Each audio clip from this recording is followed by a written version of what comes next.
स्वागत है आपका लखनऊ पोस्ट में और हम हाजिर हैं अपनी स्पेशल स्टोरी सेगमेंट के साथ। पूरी दुनिया में अगर जाहिलियत और अंधविश्वास का पैमाना कहीं सबसे ज्यादा था तो वो थी अरब की सरजमीन। पूरे मक्का में गिनती के 7 लोग पढ़े लिखे थे। वे इस संदर्भ में कि उन्हें लिखना पढ़ना तो आता था लेकिन वो अपने समाज को शिक्षित करने में कोई योगदान करना नहीं चाहते थे। लड़कियां अभिशाप मानी जाती थी इसलिए उन्हें जिंदा दफना दिया जाता था। रहने सहने का तरीका जानवरों से ज्यादा बदतर था। किसी का जानवर अगर किसी दूसरे के खेत में फसल खा लेता तो दोनों कबीलों में खूनी जंग शुरू हो जाती थी जिससे हजारों लोग का कत्ल हो जाता था। पैगंबर मोहम्मद साहब के जन्म के समय अरब जाहिलियत की चरम सीमा को पार कर चुका था। पैगंबर मोहम्मद साहब की दृष्टि में शिक्षा और इस क्षेत्र में उनके योगदान को समझने के लिए जरूरी है कि उस समय अरब की स्थिति को समझना, जो संक्षेप में बताना चाहूंगा क्योंकि यहीं से आप अशिक्षा और शिक्षा के परिवर्तन को समझ पाएंगे कि उन्होंने कैसे शिक्षा को अंधकार दूर करने का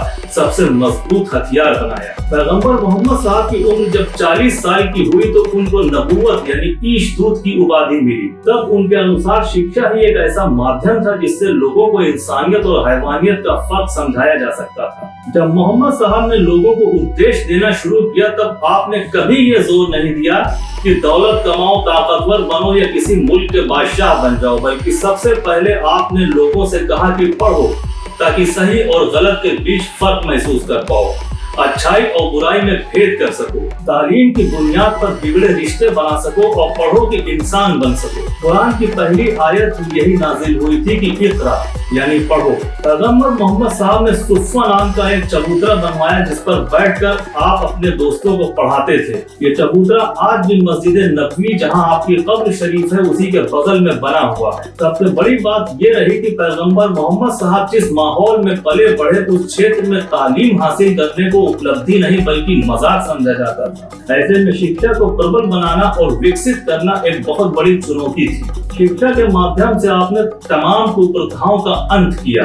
पैगंबर मोहम्मद साहब ने एक ऐसा निजाम बनाया कि अरब के हर घर में प्रतिदिन एक निर्धारित समय पर पढ़ेंगे और पढ़ाने का काम होगा। महिलाओं की तालीम के लिए आपने अपनी बीवी हजरत आयशा को पहली तालीम दी कि फिर उनसे कहा कि क्षेत्र की औरतों को निर्धारित समय पर बुलाकर अपने घर में पढ़ाया करो और ये निजाम भी चल पड़ा। यहाँ तक कि आगे चलकर हर मस्जिद में ऐसा प्रबंध किया गया कि महिलाएं शिक्षा प्राप्त करने मस्जिदों में कभी भी बेहिचक आ जा सकती थी। शिक्षा को हजरत मोहम्मद साहब ने कितनी महत्वपूर्ण बना दिया इस दुनिया के लिए आप इस बात से अंदाजा लगा सकते हैं कि जंग बद्र में जब मुसलमानों की जीत हुई और कुफ्फार यानी अल्लाह को न मानने वाले और फसाद करने वाले लोग हार गए तो उनके हाथ पैर बांधकर मुसलमानों ने मोहम्मद साहब के सामने उन्हें पेश किया कि बताइए इनका क्या करना है। तो पैगंबर मोहम्मद साहब ने कहा कि इनके हाथ खोल दो, इन्हें खाना खिलाओ और अगर इनमें से हर आदमी 10 अशिक्षित व्यक्तियों के समूह को पढ़ाने के लिए तैयार हो तो इन्हें आजाद कर दिया जाए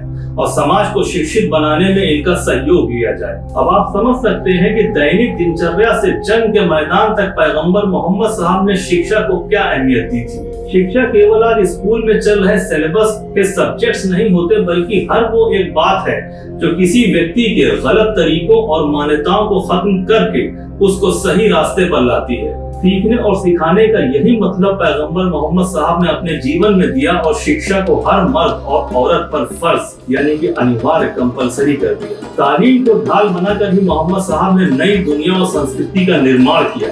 उन्होंने समझ लिया था कि हिंसा और अहिंसा के बीच जो पुल है वो शिक्षा ही है। इंसान शिक्षित होगा तभी वो स्थिति का विश्लेषण और मूल्यांकन कर पाएगा। मक्का और मदीना में मोहम्मद साहब ने जगह जगह पढ़ने और पढ़ाने के लिए स्थान चुने और वहाँ से शैक्षिक कार्य शुरू हुए। वहाँ मुसलमानों के अलावा ईसाई और यहूदी भी आकर पढ़ते थे। इसी तरह औरतों के लिए घरों और मस्जिदों के अलग हिस्सों में शिक्षा का इंतजाम किया गया था। मोहम्मद साहब ने इंसान की सुबह से रात तक की जिंदगी गुजारने के जो तरीके बताए वो शिक्षा ही तो थी। दैनिक दिनचर्या में सुधार लाना ही तो शिक्षा है, वरना जो अरब जानवरों की तरह जिंदगी गुजार रहे थे वो अरब वहां से निकलकर रोम, मिस्र, यूनान में पहुंचकर यहाँ इंसानियत का परचम कैसे लहरा सकते। वो मोहम्मद साहब की शिक्षा ही थी जिसका आईना जब उन्होंने लोगों के सामने रखा तो लोगों ने फौरन उस निजाम को पसंद किया और उन्हें गले लगाया। पैगंबर मोहम्मद साहब ही है जिन्होंने समाज में औरत को बराबर का हक दिलवाया। आपको बता दें कि उस समय तक ईसाई और यहूदियों का मानना था कि औरत सिर्फ इस्तेमाल की चीज है, क्योंकि औरत गलतियों की मूरत होती है, जिसकी मिसाल वो देते थे कि एक औरत ने पैगंबर आदम को जन्नत से बाहर निकलवा दिया अपनी बिला वजह की जिद की वजह से।